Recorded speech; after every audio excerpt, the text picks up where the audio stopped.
టీడీపీకి మరో big shock తగిలింది. టీడీపీ పార్టీకి కేశినేని నాని కుమార్తె కేశినేని శ్వేత గుడ్ బై చెప్పారు. తన కార్పొరేటర్ పదవికి టీడీపీ సభ్యత్వానికి రాజీనామా చేస్తున్నట్లు ప్రకటించారు.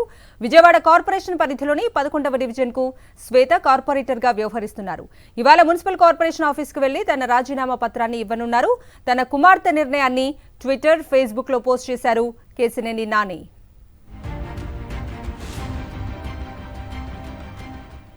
ఇక ఇదే అంశానికి సంబంధించిన పూర్తి అప్డేట్స్ ని మా ప్రతినిధి అశోక్ విజయవాడ నుంచి అందిస్తారు.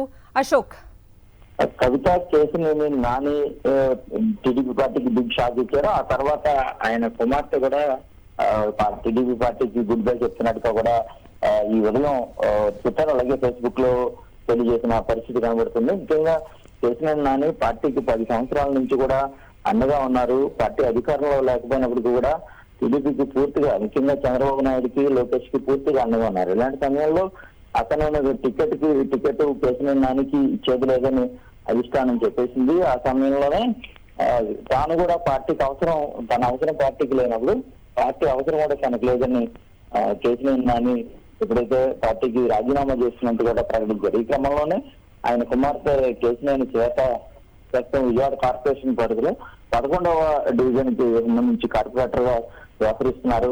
ఆమె కూడా ఈ రోజు తన కార్పొరేటర్ పదవికి రాజీనామా చేస్తారు. అనంతరం పార్టీకి కూడా రాజీనామా చేస్తానని ప్రకటించారు. ఇదే విషయాన్ని కేశినేని నాని కూడా తన లేదా ట్విట్టర్ కావచ్చు, ఫేస్బుక్ లో పేర్కొన్న పరిస్థితి కనబడుతుంది. కొద్దిసేపటి క్రితమే కేశినేని శ్వేత తూర్పు నియోజకవర్గానికి సంబంధించిన ఎమ్మెల్యే ఎవరైతే ఉన్నారో గద్దె రామ్మోహన్ కలిశారు. ఆ తర్వాత కేశినేని భవన్కి వస్తారు. 10:30 గంటల సమయంలో మున్సిపల్ కార్పొరేషన్ కార్యాలయానికి వెళ్లి మున్సిపల్ కమిషనర్ కు తన రాజీనామాను ఇస్తారు, ఆమోదించమని కోరుతారు. ఆమోదించగానే వెంటనే టీడీపీ పార్టీ కూడా ఆవిడ రాజీనామా చేస్తారు. అయితే ఈ రాజీనామాల పర్వం ఇంకా కొనసాగే అవకాశం ఉందని మనకు సమాచారం తెలుస్తుంది. కేశినేని నానికి సంబంధించిన అనుచరులు ఎవరైతే ఉన్నారో ఎన్టీఆర్ జిల్లాలో వాళ్ళు కూడా ఇదే రాజీనామాల బాటలో కేశినేనితో పాటే నడిచేందుకైతే సిద్ధంగా ఉన్నట్టు కూడా మనకు తెలుస్తుంది. కవిత.